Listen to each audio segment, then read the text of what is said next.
पश्चिमी मीडिया ने दावा किया कि पुतिन प्रशांत महासागर में अमेरिकी तट के पास परमाणु पनडुब्बियों का बेड़ा तैनात करने की तैयारी में है। दावा यह भी किया जा रहा है कि रूस उन परमाणु पनडुब्बियों को हमेशा के लिए वहां पर तैनात कर सकता है ताकि अमेरिका से जंग छिड़ने पर रूस अपनी परमाणु पनडुब्बियों से उसके शहरों में तबाही मचा सके, क्योंकि यूक्रेन जंग की वजह से अमेरिका और रूस में तनाव चरम पर पहुंच गया है।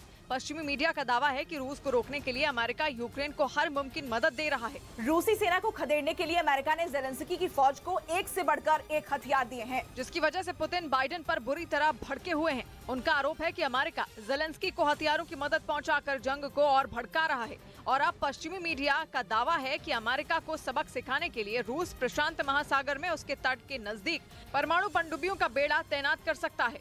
और अगर ऐसा हुआ तो अमेरिका की परेशानी बढ़ जाएगी, क्योंकि पश्चिमी मीडिया के मुताबिक पुतिन जिन पनडुब्बियों को वहां पर तैनात करने वाले हैं वो परमाणु बम दागने की ताकत रखती हैं, जिसके एक प्रहार से ही अमेरिका में बड़ी तबाही मच सकती है। अमेरिका के कमांडर ग्लेन वैन हक का कहना है कि पुतिन यासीन क्लास की परमाणु पनडुब्बियों को प्रशांत महासागर में अमेरिकी तट के पास हमेशा के लिए तैनात कर सकते हैं।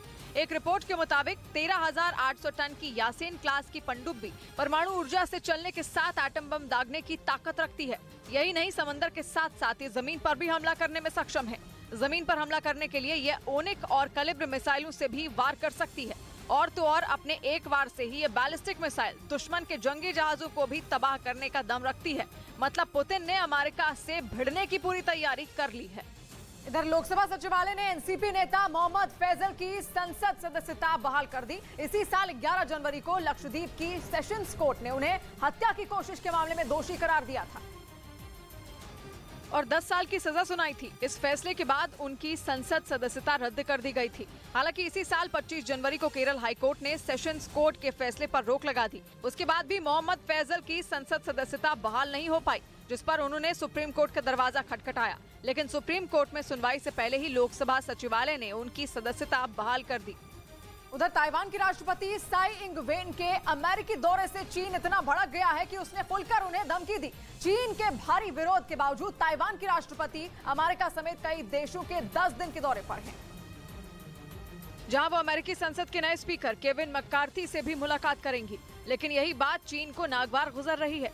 वो तो ये भी नहीं चाहता था कि ताइवान की राष्ट्रपति अमेरिका के दौरे पर जाएं, क्योंकि चीन किसी भी सूरत में ये नहीं चाहता कि ताइवान और अमेरिका के बीच नजदीकी बढ़े। इसकी वजह यह है कि चीन ताइवान को अपना ही हिस्सा मानता है और पिछले कई महीनों से वो इस फिराक में है कि अपने खतरनाक ड्रोन, घातक मिसाइलों और जंगी जहाजों का डर दिखाकर ताइवान को सरेंडर करने पर मजबूर कर दे, ताकि बिना युद्ध लड़े ही ताइवान चीन के सामने घुटने टेक दे और वो उस पर कब्जा जमा ले। इसके लिए चीन ने ताइवान की सीमा के नजदीक कई हफ्तों तक मिलिट्री ड्रिल भी की थी।